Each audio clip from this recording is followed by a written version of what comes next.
राजीनामा झाला राजीनामा झाला धर्मेंद्र प्रधानचा राजीनामा झाला राजीनामा झाला राजीनामा झाला धर्मेंद्र प्रधानचा राजीनामा झाला आत्महत्या की जय वंदे मातरम वंदे आज या ना इकडे या ना खऱ्या अर्थानं हे कांबळे साहेब पण आले पाहिजे संपूर्ण देशभरात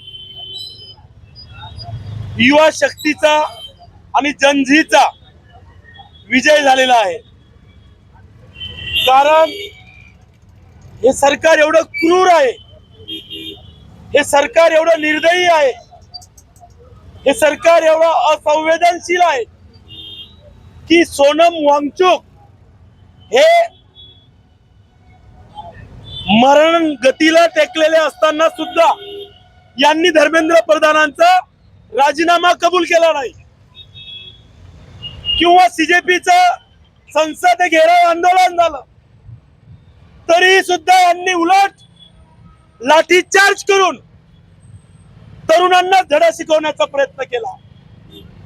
परंतु शेवटी फायनली हा संदेश देशभर गेला आणि देशातल्या कानाकोपऱ्यातून लोक रस्त्यावर उतरायला लागली, लोक कोणाच्या आदेशाची वाट बघायला नाही लागली आणि या देशामध्ये पोलिस सुद्धा मार खायला लागले।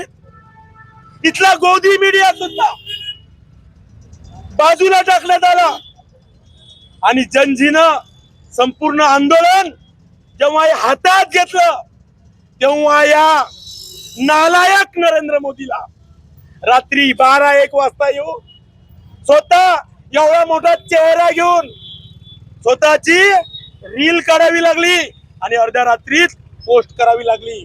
कारण कमीत कमी या जनजी सोबत आपण संवाद करू शकू। या 12 वर्षामध्ये याला कधी जनजी सोबत संवाद करावाचा वाटला नाही। त्याला संपूर्ण देश पेटल्यावर अरे नागपूर, मुंबई, नाशिक, वाराणसी कोणते कोणते शहर सांगू, असं एक राज्य नाही, एक शहर नाही जिथं हा तरुण जनजी रस्त्यावर उतरलेला नाही।